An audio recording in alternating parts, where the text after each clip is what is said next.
We will finish at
see many familiar faces in our new venue here. So we will be hearing first some opening words from GDV CEO Jörg Asmussen, and then we will have some MEPs, some experience, some new MEPs to talk about insurance in the new term, the fresh mandate, fresh ideas, what do we want to see happening. So we'll talk all about that. As always, we have a microphone, so if you want to ask questions, please do so. Simply raise your hand and I will give you the floor. With that, I think I can hand over straight away to, as I said, GDV CEO, but also former State Secretary in the Federal Ministry of Finance and ECB Director. Take it away, Jörg. Yes, thanks a lot.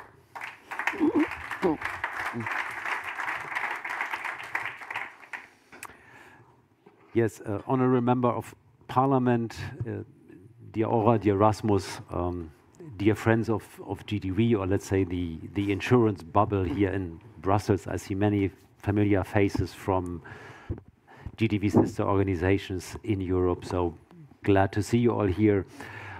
The room is full. I think you're interested in especially what the two members of Parliament will tell you, what their plans are for the next 5 years. I'm also curious. I must confess I have not met both of them in person before, but I'm very much convinced, looking at their CV, that they are very knowledgeable and nice people. Yeah, because it's rather basic as always, because Aura has worked for 3 years for my old friend Jirki Katainen, so that must mean something, because I know Jirki has very high quality standards when he chooses his team. So, and for Rasmus it's even more basic. We grew up in the same small town at the Baltic Sea. The difference, he did this 3 decades after me, but it's still the same town. We gather today when the new parliament is ready to embark on his new mandate. Confirmation hearings are in front of the parliament. I think we have all seen strong impulses from Mario Draghi and Enrico Letta. So I'm delighted to listen to the 2 members of the European Parliament, what their vision is at this decisive moment for Europe. And for us, insurers, if you think what is the policy agenda, it's undisputed the Capital Markets Union, or as it's now labeled, Savings and Investment Union. We had the pleasure of welcoming Enrico Letta at our summer reception here in Brussels last June. And he explained to us that this is not just a rebranding, but it's a different narrative. And I think Enrico is right. Capital markets probably sounds a bit remote, a theoretical concept that's good for banks and insurance companies, but what about the citizens of Europe? And I think this is a good rebranding. Let's have a new narrative, and let's see how we can promote investments. And you know, this is where insurance come in. We are the largest institutional investors in Europe. We provide critical funding for the real economy. More than 70% of our investments are within the Eurozone. And here the largest chunk is via different asset classes in the real economy. So it's not just financing government bonds, but also government bonds needs to be financed. So this is the big, probably, task in front of us, the savings and investment unions. And I'm very happy to discuss with the 2 of you what you think could be the way forward. The second aspect that comes to my mind, to our mind, for the beginning of the new mandate of the European Parliament and the European Commission is, of course, the question of competitiveness. And this is directly linked how rules are made here in Brussels. And again, I'm very interested what your perspective is here. I want to be clear, I'm not talking about deregulation. Yeah, the global financial crisis is nearly 15 years ago. Clearly at that point in time, especially banks were too little regulated, had too less capital. We had no global liquidity rules. We have passed. This is 15 years ago. And the question is, how can we move forward in order to stay competitive? And just refer to a few numbers which are taken out of the Draghi report. He says the EU in the last 5 years has adopted 13,000 laws, while at the same time the US has done only 5,000.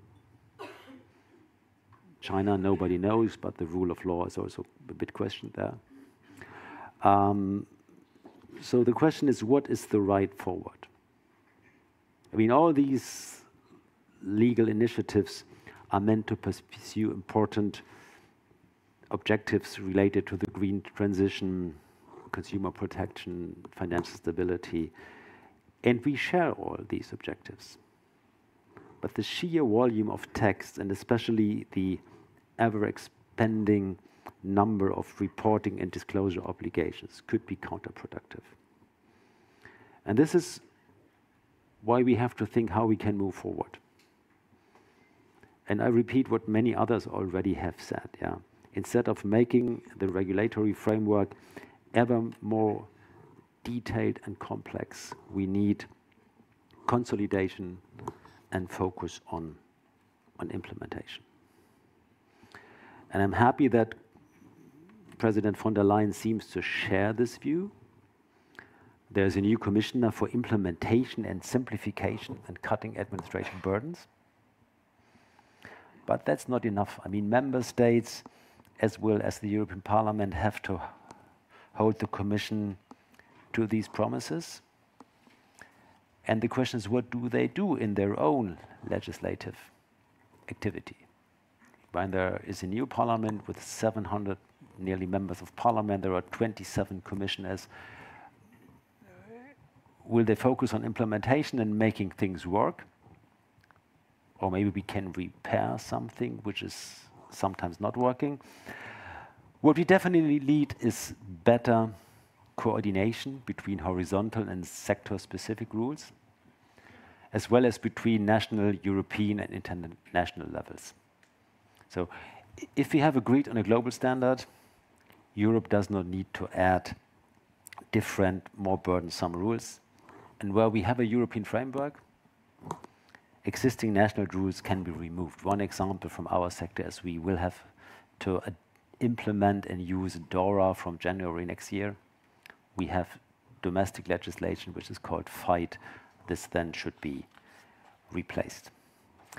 I know that the two of you have a sharp cut, so I will stop here. I will leave the question around protection gaps. So what do we do as insurers to provide risk cover for old age, natural disasters, or cyber risk? I will just leave this to the debate.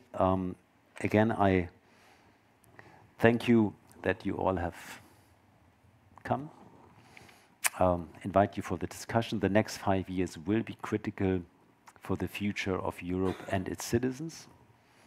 The insurance sector stands ready to contribute to solutions. And so it's not just an opportunity to discuss here today, it's also a call for collaboration. And now I'll leave it to the moderator. Thanks a lot.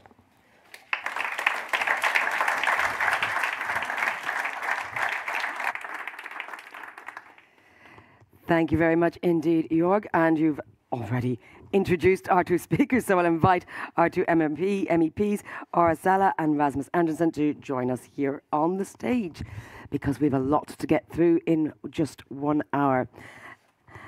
Ora, let me start with you. Newly arrived in Brussels. It's an unusual time for those of us who've been hanging around Brussels for many, many years. We're in this kind of lull between the new Commission and the new Parliament already taking up its position.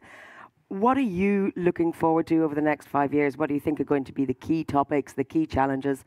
And maybe tell us how optimistic you are about whether the Parliament and the EU as a whole can meet those challenges.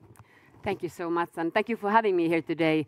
I need to disappoint you, I'm definitely not new to this Brussels bubble. I have lived here for 9 years. I used to be in the Commission for 6 years during the Juncker mandate with Vice President Katainen. We took over when it was still Barroso II, and the financial crisis was still glooming over us, especially what happened in Greece. After that, I served the whole Juncker Commission there, President Juncker and Vice President Katainen. Interesting times. We have come a long way. However, it is still glooming, as you know. We haven't really managed to get competitiveness as in our agenda, in the central of our agenda. And now with Draghi report, now with the new Commission, there is hope, but there is also something that I'm super worried about. I come from Finland, and I know that we are these called as austerity hawks in that country, but I'm thankful that I have full room of Germans here, so you understand us. So I'm worried that Draghi is proposing a new joint debt to cover our problems. That's not the way forward, I'm sorry. It's absolutely not. First of all, we don't have public money. And we should not take more joint debt. That's not sustainable. Where we need to focus is reducing red tape, and not only in our beautiful speeches, like I'm giving you today here, but actually the devil is in the details. You are working on Insolvency II, you are working on maybe some of you banking regulation and so on and so forth. Many excellent things we put in place after the financial crisis, very much needed. However, when we are going to the implementation phase and enforcing some of these legislations, it's not always looking this from the customer's perspective, from our P2P market perspective, it's not always so well implemented or enforced that we wished once we had the proposal. So I would say the devil is in the details, and we absolutely need to cut red tape. That's something that where this new commission needs to focus, and not making new proposals yet again. We will go in more into details, but I will just challenge this from the very beginning that I disagree with Draghi on this one. And when we get there that we actually reform our market, we don't need to throw so many subsidies into this. We need to make Europe attractive in the eyes of private investors, and now it is not that. Rasmus, same question to you. What do you foresee for the next 5 years? Set out your stall. Tell us your, hopes, aspirations, and where you see the challenges and the devil that are mentioned in the detail. Well, first of all, let me thank you to you for organizing this panel, because I think that this is really important, and also on an important with an important timing, because we are preparing the hearings for the new commissioners, which will take place in some weeks' time. We all have our meetings, and especially looking on the field of investment, but also for the insurance industry. I think there are also with the way like Commission President von der Leyen is like addressing the new commission, or is building up the new commission, there is like more than one commissioner dealing with the topics we will have to deal with in the committee, in the Econ committee, or you as an industry. Of course, there are some that, who are main responsible, but the whole issue of creating an investment union is something the new commission will have as a priority. And I think, like in the general lines as Parliament, we can agree that this is important, and we need to boost investments to strengthen our competitiveness. I think the European economy is in a complicated situation, but we are still also quite strong, and we have some strengths we also can build up, and I also think this is important to remind ourselves about it. And then I think debating investments from my perspective, and there I maybe as a northern German, half Danish, closer to Draghi than to you, is that we both need to see on the level of private investments, but what I think also Draghi made very clear also in the plenary of the Parliament some weeks ago, is that private investments and public investments needs to be combined, and you will not boost private investments if you have a EU budget where you can't invest enough also from a public with public money, and this is also what basically, for example, the US is doing. And this for me means that we all need to stretch a bit more and not to stay on our general group line or party line when it comes to what Draghi addresses, because if we're doing this, then we will continue like we did in the past, and this will not work. And from a green perspective, more like left progressive perspective, maybe this also means that we of course also need to see on the level of private investments, and what does that actually mean. And I think that there had been put some legislation forward in the past where we are now also for the insurance industry basically talking about the implementation and how to deal with implementation, how to do this also in a way that it is working on the ground. Meaning, from my perspective, that we put a lot of efforts in the Parliament and also in the other institutions in addressing disclosure, which I think is key, and I support also what had been voted there in the past 5 years.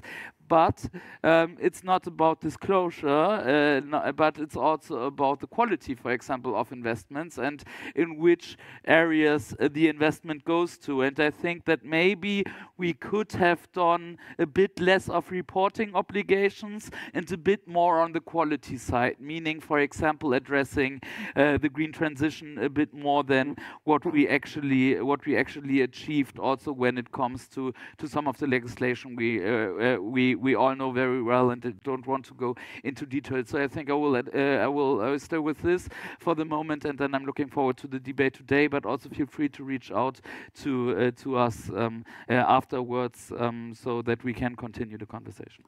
Or you wanted to jump in? Yeah, if I could just comment something. I fully agree that we also, of course, need some public money. However, how I would do it is that maybe some of you remember Juncker plan.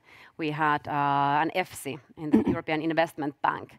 And the whole idea of EFSI is that you will put a seed money from the EU budget. Let's say you put €1 from the EU budget, and then you leverage risk financing from the private sector 17, 18 times. That gives like an EU stamp to certain projects that are more risky. That, okay, this is a good project, please invest here. We put this €1, so if the project will not fly, the EU money will take the first hit. And this is a smart way of using public money, I think. But giving direct subsidies to projects, that's not.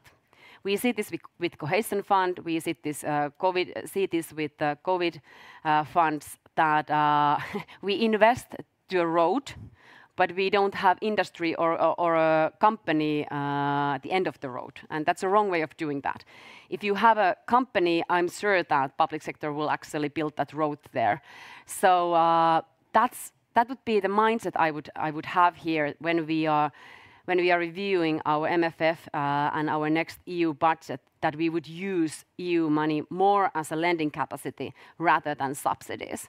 And I would increase the lending capacity of the EIB and EIF, because those are success stories there.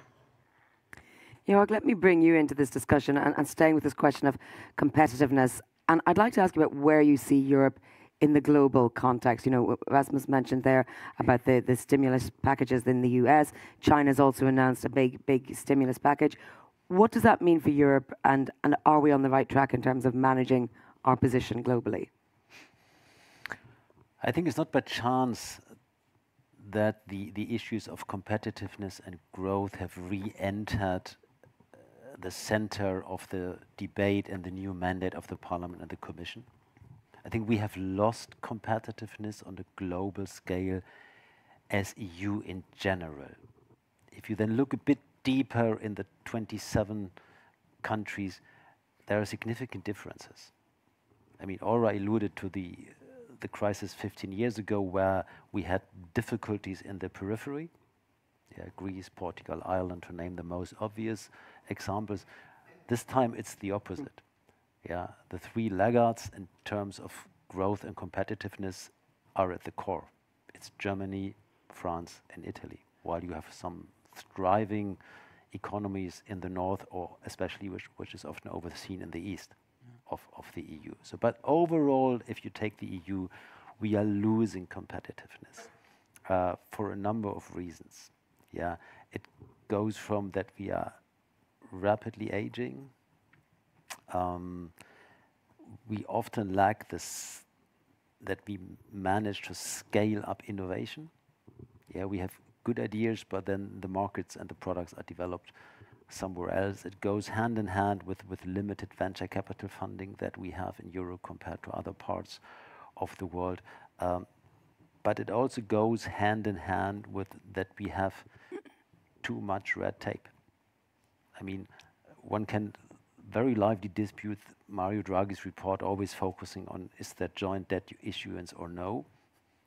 This is a small part of the report. If you look at many other things, when he talks about our competition policy in Europe, when he talks how our data protection rules are hindering the development of a data-based economy, I think this is where one can focus. So I think it's obvious currently Europe is as a whole a bit falling behind. Our potential growth now is 1%. So that's the rate of growth we can achieve without accelerating inflation. If you go back 30 years, it was above 3%.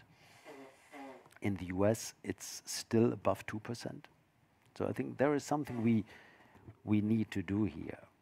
So the focus on competitiveness and growth is correct, but this is, to be very clear, not mutually exclusive with reaching a sustainable economy. So sustainability has to be at the focus. I mean, climate change is probably the most challenging development of our time. So it's not to say, oh no, forget all this green stuff, now we want to grow.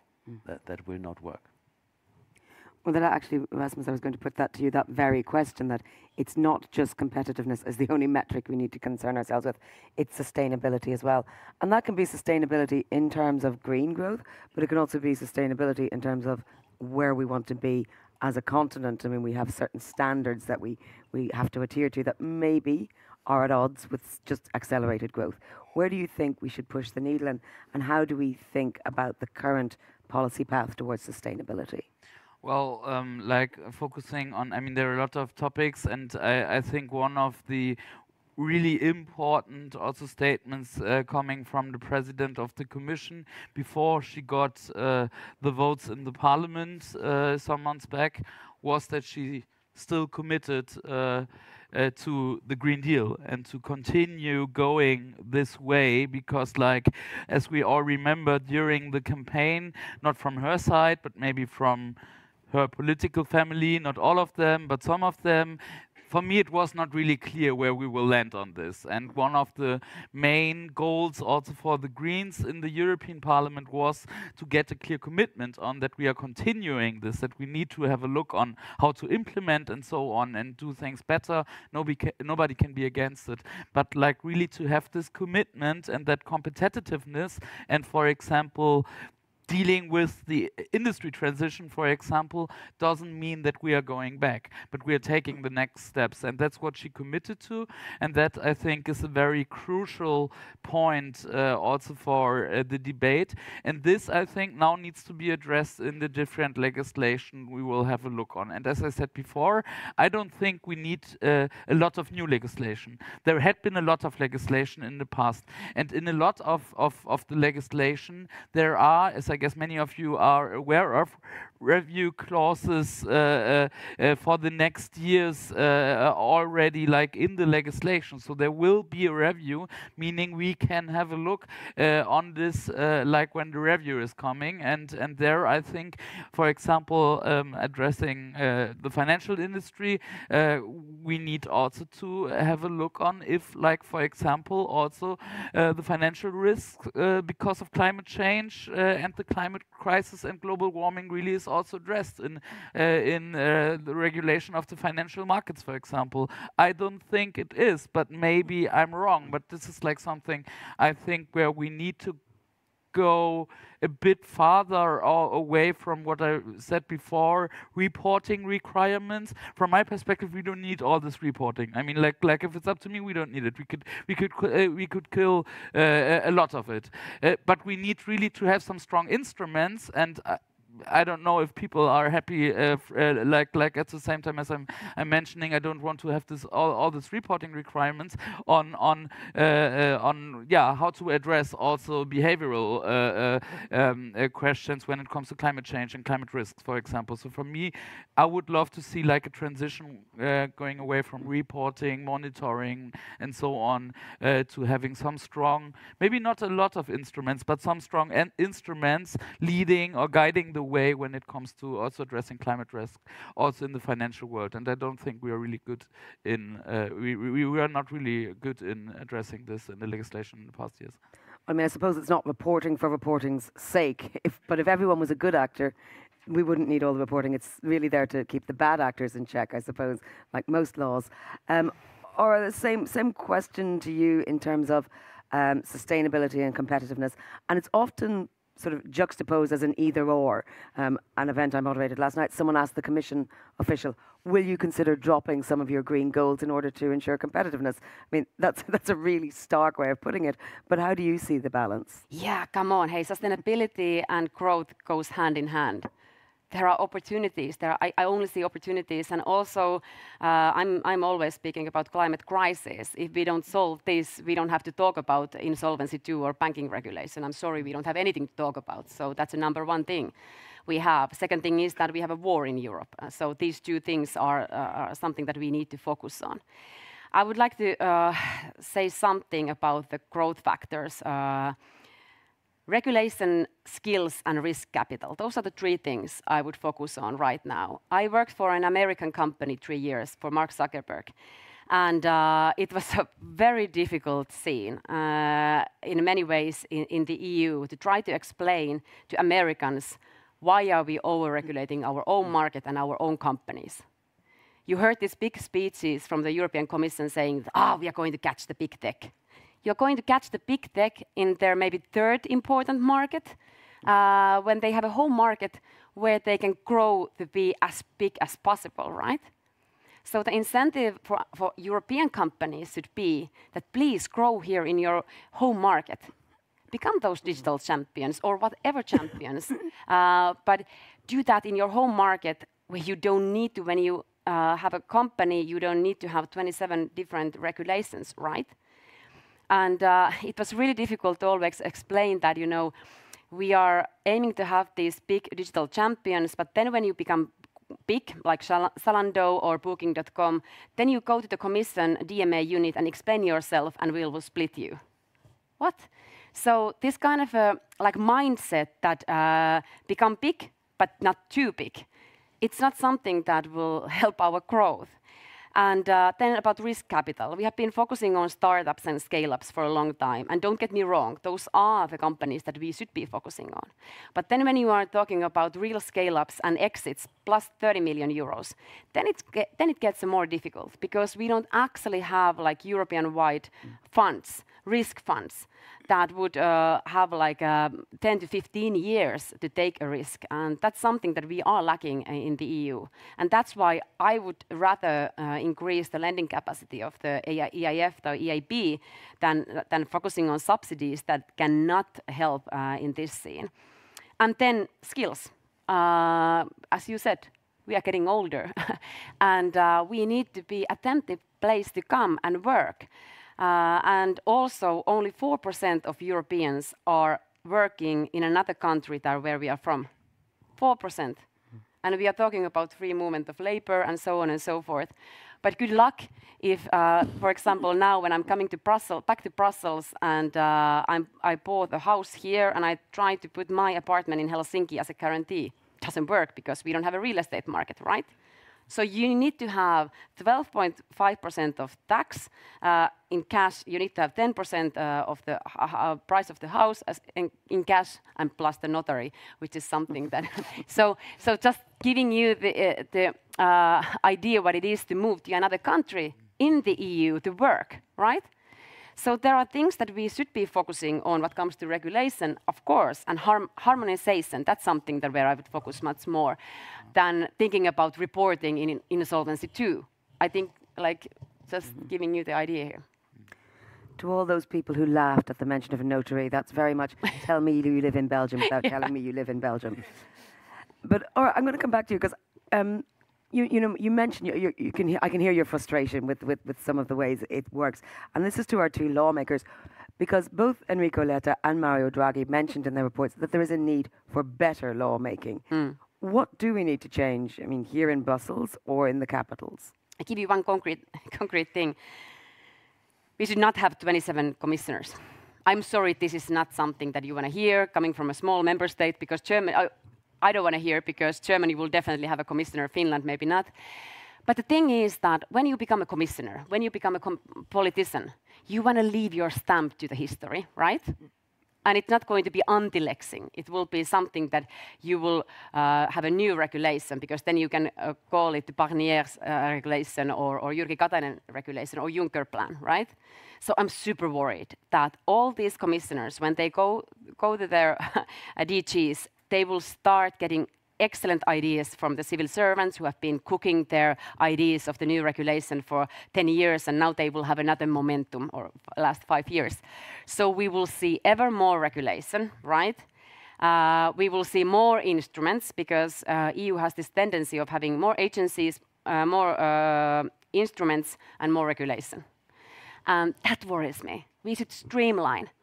When I started working in the Commission, and as you know, commissioners should be working for their portfolios and not for their member states. But somehow when you go to these special CEF meetings, you end up seeing that, okay, this paper corner you have Berlin, here you have Paris, here you have Helsinki. So they are getting notes from their capitals, right? And see what Barnier was doing. No, not Barnier. Our Breton from France was doing the last term, defending French industry, right? So this should not be the case. If we are talking about the European, where Europe benefits, or how we actually do this for the EU. So this is something I would change, and this is a challenge for the new Commission, and I will bring this up in the hearings. Dombrovskis particularly, that we need to really streamline and not have something additional again. Rasmus, same question to you. What do we need to streamline? And because I think Aura's right. I mean, nobody wants to be in the cabinet and try and tell the new commissioner, "Oh, we don't want you to make laws. We want this to be the implementation or the enforcement commission." But that's a hard sell. Yeah, I mean, I think there is a general problem, and there I think I tend to agree that like the legacy of a parliament, a member of a parliament or a commissioner is basically which legislation did you put forward. And like my feeling is, after we dealt with a lot of legislation in the past mandate for new commissioners, this is like a bit of the benchmark. And but what I think is that we need to like have a shift in also like defining what the legacy actually means. And I think for me the legacy in this term is on how strong will you be in implementing what we actually want, and what kind of goals we had set, and what are the next steps, and will you be closer to that at the end of the term than at the beginning of the term. I think it's a bit also of a redefinition of how to do policy. I mean, I was a member of a regional parliament before I got elected to the European Parliament for the first time back in 2019, where I a lot of times had the feeling that like we are strong on defining strong goals for important topics, but we are not really strong in having the implementation or the enforcement perspective in the lawmaking. And that's a challenge I think we are dealing with in all institutions. This is true for the Commission, where I think there is also lack of transparency on the process of putting legislation forward. But this is also true for the Parliament, where like also the way in how we are building compromises with a lot of different colleagues, with a lot of different political groups who needs to agree on something at the end of the negotiations. Things are getting more and more complicated, and I don't have a clear answer on how to solve all of what I mentioned now. But I think this is something where I really think, we need to work on, and we need to have a bit more in mind than like what we did in the past mandate. I have two concrete things. We need from you guys a concrete examples of challenges that you are facing every day. That is on the way of the growth. And I have my team member here who loves to collect all that, because when I'm going to the next event, I want to use good case examples from a real life, not from this ivory tower of the Brussels bubble, because you need to deal with all this regulation, right? So this is something that I will try to bring forward with my voice that I finally have now in Brussels also as a politician, that what are the companies actually facing when we do this and that. I think that is a concrete thing. And then second thing is, we need to stop giving these political speeches and touch these, like, let's say, capital markets union. Everyone wants to have a capital markets union.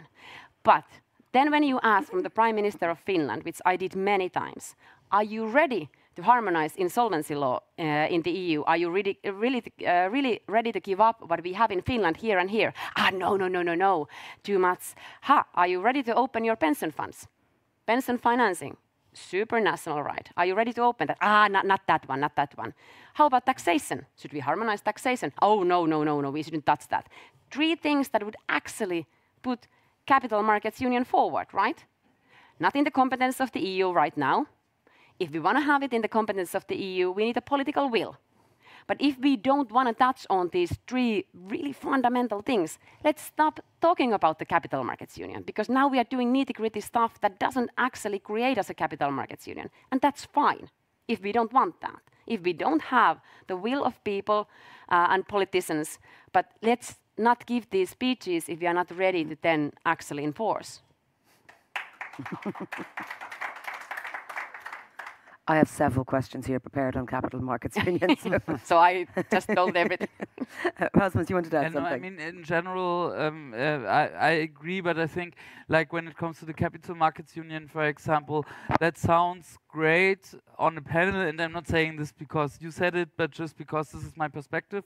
But on the other side, of course, we also needs to look and look on that, like, the financial sector also is working a bit different in different member states, and I would like to like come with an example from the banking world, where, like, from a German perspective, we have a big issue on that our banking sector is much different than like in a lot of other countries. Like, for example, with like our Sparkassen system and Genossenschaftsbanken, where every German can agree on that we want to save this, but this is contradictory to some of what you said, for example, right? This is another example, maybe a more German example on this and on what we are facing there. And for me, I mean, it sounds easy to say that we need to work on this and we need to be ready also to kill some of what we maybe like at the national level, but like for me, it's a bit more complicated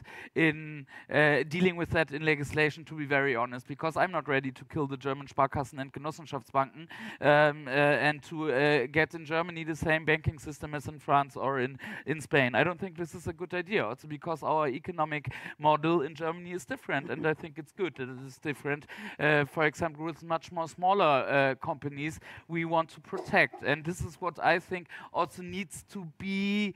There needs to be a bit of diversity still left, also knowing the Nordic countries very well, others better than Finland, but also there you have examples on that this is maybe a bit more complicated to address. But what I wanted to add actually was something different, and this is on that I think we are also having big problems on that, like the legislation we are doing here, when this is going into national legislation, that we have like a kind of gold plating and different implementation in different member states. And especially from a German context, this is really a problem, because Germany, no matter who's in the government in Berlin, so it's not about party politics, I would be clear, my party's in the government in Berlin, so it's also something I need to address to them, right? They are always like finding a way on how to do things even more better than what they did in Brussels and so on. And this makes, of course, things more complicated. And for not coming with an example on the financial industry, but I had a meeting with the German social organizations and trade unions in the morning, where like the meeting was about the new budget and like instruments, social programs and so on in the new budget. And they told me that, like, because also of German bureaucracy, 52% of the money they are getting out of the ESF is going to administration of the programs. I mean, this is really crazy. The majority of the money German social organizations are getting from the EU is going to deal with bureaucracy. And they said it's not because of what you are doing in Brussels, it's because of the Bundesländer in Germany who have a lot of ideas on how to deal with it. And I think there are a lot of other examples and a lot of other topics as well, but just to mention like a completely different sector. And this is also really something I think we need to address also, for example, in all of the legislation basically we are dealing with this term. Well, let me ask one final question on CMU before we move on to questions of risk and resilience. I mean, one of the initial drivers more than 10 years ago was to keep the UK on board. We're now in a post-Brexit reality, so that's one thing we can take off the table. And we also look across the Atlantic to the US, and it's often held up as this gold standard of what a capital market could look like. What do we need concretely here in Europe to assuage the fears of Mario Draghi, to help him sleep easy at night? Jörg, I'll ask you, what do you think needs to come, either from a political momentum perspective or a concrete driver? I mean, I can assure you Mario mostly sleeps well at night. I mean, it's true, the Capital Markets Union idea is more than 10 years old. It was the incoming Juncker Commission progress was relatively limited. And if we want to play on the global scale, meaning having strategic autonomy as Europeans, we have to overcome these national egoisms. If we don't want to do this, talk is cheap. Yeah. This is where we stand currently. So Capital Markets Union, it's a perfect think tank topic, but what has this to do with real politics and real life? And I'm old, I've been around the whole time. Progress is really limited for the reasons you just alluded to. I mean, if you speak in the number of capitals, including Berlin, you got the impression we have 27 times the first best insolvency law on the globe. So there is no reason to abolish it. But maybe if we want to be less fragmented, it's better to have the second best one in all 27 countries and one that works. But it's extremely difficult to make this point. Yeah, so insolvency law is really, really tough because it's also not with the treasury people. You have to move maybe mostly to the Ministry of Justice. So I would suggest really on insolvency law to start with a limited aspect. Otherwise, we will fail again. So how do you protect, let's say, investors' rights in the common market cross-border? Yeah, and maybe it's easier to start with wholesale markets. It's less ambitious because the retail investor is not part of that, but generally wholesale markets are cross-border. You have professionals who deal this, that's their job. So maybe start and have minimum harmonization for investor rights, wholesale, cross-border. That's not a big idea, but still it will be tough work. So I would start with things like that. But there is a risk, again, that we have the same debate when the next parliament and the next commission comes in. So I'm a bit, let's say, I'm still hopeful.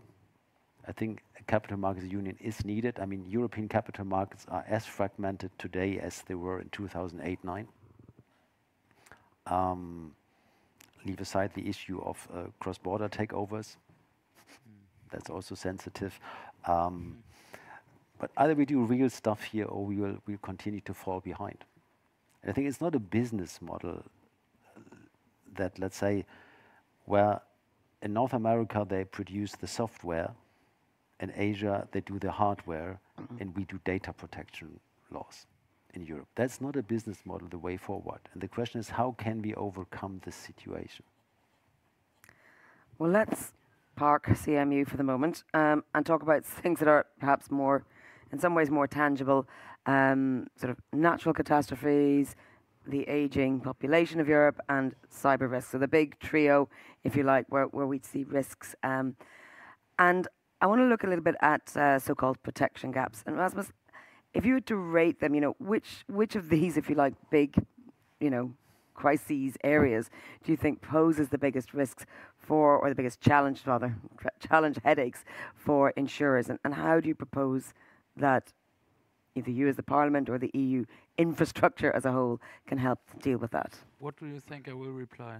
I think you're going to say climate risks. Yeah, as a green, it's maybe maybe right. I will do this. No, I mean you said it, and there I also fully agree. I mean, of course, the climate risks, climate crisis we are facing is the most fundamental risk. Let's put it like this. But what I think is what we really need to take much more into account is to address risk in general, risk which have an impact on also financial stability, for example, and to understand that both cybersecurity, I worked a lot on cybersecurity in the ITRE committee in the past mandate. I'm not doing this any longer, but working on the NIS directive, for example, on the cybersecurity competence center and so on, is not really part of the conversation when we are talking about this, like in the Econ committee, and that's what I think is the main problem. And then I don't want to like rank them, but of course I think there are some which are more existential than others. But I also think that like not addressing cybersecurity, for example, in legislation like this, or the dimension of this is a problem, and this is why I think we need a different way of thinking about legislation like this. Well, it is quite an artificial panel moderator question to ask you to rank things like that. But Arwa, I mean, you've got a background with cyber and digital. Would you say that focus needs to be there? Is the right amount of focus on it at the moment? Yeah, actually, you might have heard that we are facing really difficult cybersecurity challenges in Finland or in Nordic states at the moment with Nordea. And as a customer, that is super worrying.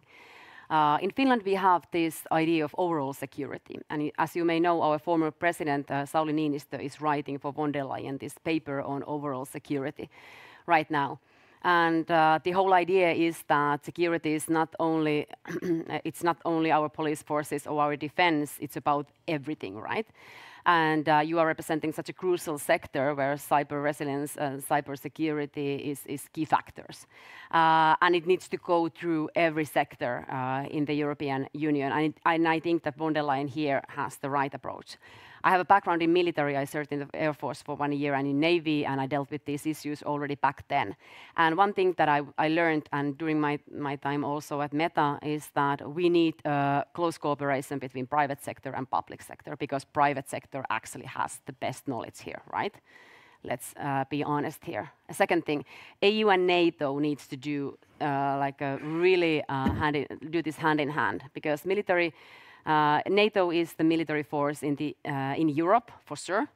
But what EU can offer is strengthening our capabilities, strengthening our cross-border, exchanging best practices, and also strengthening our defense capacity, our security capacity, helping our industry, and so on. But it is still very national. When I was in the Commission also, I realized that member states, yes, they are talking about sharing best practices, but they're not really sharing like a real stuff, right? So this is something that we need to think that should we do that at the NATO level or EU level? Is it more secure at the NATO level? But I would say that we need all these levels: NATO, EU, private sector, together with national authorities. Well, Jörg, I mean, the insurance industry, it's the risk manager of society. So, I mean, I'd like from your perspective to reflect on, these, as I said, I call them the big three crises.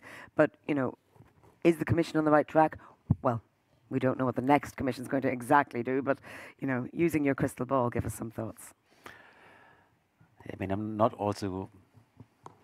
will avoid to rank them. They have all their own roots and different ways to deal with. I mean, if you start with old age pensions, yes, this is mainly national because it's very much linked to the domestic social security and tax system. I don't see this changing in the next 5 years to come. But when we talk about savings and investment union and a labeled savings products, I would not forget the question of old age. So currently the perspective we mostly hear is to finance European needs, goes from green transition, digital transition, defense, security, but old age is a bit missing, and saving as a kind of prevention for old age should be reflected there. Second, on natural disaster, I think it's undisputed one of the biggest challenges that we face. We have seen this, that the frequency and the intensity of natural disasters increases in Europe as well. Yeah, you can see this over this year, partly in Germany, quite heavy, and in Central and Eastern Europe over the summer. It is often cross-border, so there might be room, especially on the prevention side, for value-adding European initiatives. Yeah, there's a relatively old directive from 2007 dealing with floods. That could be an idea to revamp this. because prevention is always pretty boring. There's no glory in prevention, but this is the key. What we need to do. Yeah, we need to slow down climate change, and second, we need to adapt to it. Yeah, our rivers, our cities, our towns, our buildings. We still build houses as if climate change does not exist. Yeah. So this is a second point. Third point, cyber is probably the most difficult one, because with the other tools we are intellectually, in my view, more advanced. Yeah, I mean, forecasting demographic developments is relatively simple. Compared to cyber, this is new. We have a war in Europe. There are cyber attacks around. There are often state actors close to states. It's a difficult field.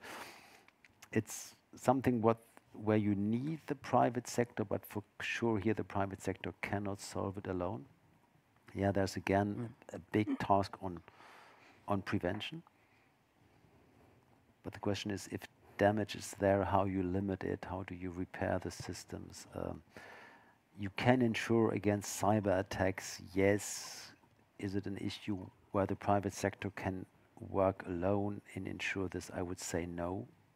The question is, how do you develop a system where you first have private sector solutions, and then you have to carefully to define where does the state come in, where does private sector involvement end. So this is a typical field for PPPs, I would say.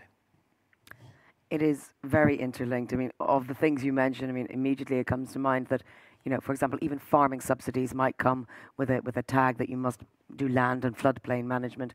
You get into things with the, you know, saving for old age. That comes into healthcare, which is again a national competency. So we do have a lot of layers to work through. And I think when you're talking cyber attacks, you're alluding to malicious actors, but then there's also things like power outages and so forth that could have catastrophic effects as well. We have only a few minutes left before our MEPs have to run off to their further engagements to solve all these problems for us. But would anyone have any questions to our panel? I see one here. I have a microphone here, if we can. Hello, my name is Wolfgang. I'm with German Public Insurers, and thanks first of all for this very comprehensive tutors on all the topics that are at the heart of the insurance industry. I'd like to come back to the climate policy, and I'm a big fan on having a look back on where we're coming from and seeing what we have achieved already. And actually there's quite something we have achieved, like the emission trading scheme that has proven to be very effective. Yeah. So my question would be, do you see any political momentum to develop that instrument further? This also against the backdrop that, I mean, a stronger emission trading system might be able to then give some leeway to eliminate some regulation reporting that might be more burdensome and less efficient than the emission trading scheme. Thanks. Who would like to take that? Rasmus? A bit more in your wheelhouse, I think. No, I mean, first of all, I agree. I think the emission trading system is the most efficient climate policy instrument we voted on in the past mandate, and because of this, the EU is getting much closer also to achieve at least some of the goals we have set. Not all of them, but some of them. And during the campaign before the elections, I think it was Fridays for Future putting a study forward, also mentioning that this really had an impact also on the question of the climate goals, and much more than each national like instrument, no matter if it's like in Germany or in Denmark or Finland or I don't know. So this is really important. I don't really see a good momentum, to be honest, because the debate on climate shifted a lot, and especially on social elements, economic elements, but I still think it will be developed also because of what I mentioned before. Also, when you're looking on the emission trading system, we agreed on an assessment or evaluation, I think it's in 2026, where like will also have a look on loopholes and like broadening the instrument and on the effect impacts this had until then. So I think this will be part of it, and it's of course also much easier for the Commission to work with the instruments the Parliament already voted on than putting other instruments forward where they maybe not having majorities any longer, because we all know that like also the political dynamics inside of the Parliament had shifted, and with like some parties even not thinking that climate change is something which has happened, got strengthened by the election. I think it will be a lot about using the instruments we are having, and it's agreed to have a review like in 26, and I think they are preparing. And I also think that the commissioners who will be responsible if they pass the hearings, but I think the ones dealing with the green transition have good chances. They are also committed to this, and this gives me a little bit of hope. Yeah.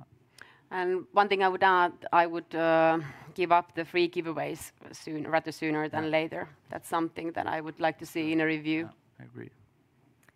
Yes, I've one down here. Anyone else hands up for a question? Okay, so our last question here. Yeah. Hello, and thank you for that very interesting panel. A lot of things I would agree on, but let me come back to the simplification question of legislation. Now, I've been working with the EU institutions for a number of years, and what I've seen is very often, once you're in the Parliament, in the Council, or in trilogues, you have one solution to an issue or one requirement. Not everybody agrees to that. Then there comes an alternative. Not everybody agrees to the alternative. Then the solution is we do the two. So actually, in the end, instead of one, we have two. It's worse than the initial proposal. As I said, it happens everywhere. Is there any solution to actually to simplification instead of having it inbuilt in the process, making it worse? Well, two things. Have been participating in trilogues for many times from the Commission side also, is that when you have a good argument from NGOs or from industry that you can actually defend your position on the corridors with that. Not only like I think like that, or my party group thinks like that, but the whole insurance sector thinks like that. Much easier, right?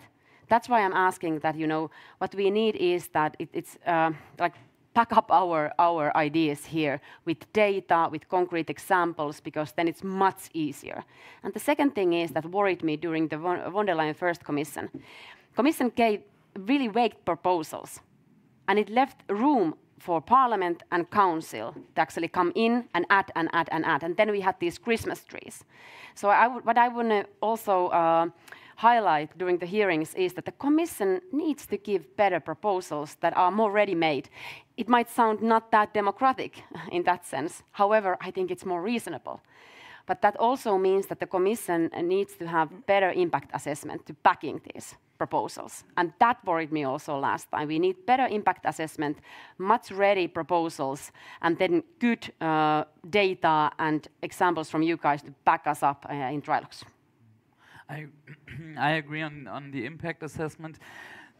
To be very honest, I'm a bit afraid of that it even could get worse or not better because of how von der Leyen put the proposal forward on the different portfolios, because my feeling is that a lot of commissioners have responsibilities across to other portfolios, meaning also now in some of the meetings I at least had with some of the nominees, it was not so easy because then sometimes they said, yeah, but that's not my responsibility on, for example, addressing housing related to the financial markets. That's something I'm, for example, quite interested in. And then like one of the commissioners being responsible for this said, yeah, but I'm not the housing commissioner. But the housing commissioner, of course, has not the DG like in his portfolio who's dealing with the financial markets and so on. So there will be a lot of coordination issues, which makes it even more complicated because von der Leyen is structuring the Commission in a completely different way, which at the end also could mean there will be power centralized with her, like at the with the presidency, with and to her team, and maybe that's good at the end, because then she has the possibility to coordinate it differently than like if you have, I don't know, Franz Timmermans doing what Franz Timmermans want, Margrethe Vestager what Margrethe Vestager wants, and they are not talking to each other, right? So maybe it's a better way than like what we had before. I don't know, but I'm afraid of that this is not working on the ground, because at the end, like also the new colleagues in the commission, the new commissioners, they will also have, as we also said before, they will also be interested in having a strong portfolio and a strong legacy at the end of the term. So for me, it's really not clear where we will end on this in the way like von der Leyen is preparing her team, her college right now. But let's see. I agree on the topic that this needs to be addressed, and we need to have some clarity there. But for me, it's not really clear as it stands now. Yeah. Okay, to wrap up, we're all going out to place bets this afternoon. So I want you to tell me from the European Parliament, out of the 27 or the 26 proposed commissioners, how many are going to get rejected? Start with the EPP. 2, 3? To be honest, a couple of weeks back I said 2, but now I don't know anymore. This might be the first time in history that we don't actually kill anyone. So I would say actually 0. Okay, Rasmus? That was why I said ask the EPP before, because my feeling is that the big political groups are committing to each other not to kill their nominees. And that's also why I think maybe we will have, I think it could be interesting for the Hungarian. So I'm saying 1 just because I don't want to say the same as you did. But my feeling is also that the willingness of the bigger political families in the House and the university is quite high. And if you start killing, I don't know, Mr. Fito, then maybe others will be killed as well. And I think neither the socialists, liberals, or the EPP are interested in it. But I mean, I'm from the Greens. For me, it's easier to say because we don't really have some nominees coming from our political family. So. But let's see how they answer our questions. Yeah, no, I mean. Jörg, final word from you. Anyone you want to kill, figuratively speaking? I mean, in my job, you take what you get as power. commissioner. Yeah, so that's very different. No. Okay, Just looking at that. Thank you, all three of you, very, very much indeed. Please, a round of applause for our speakers. Thank you.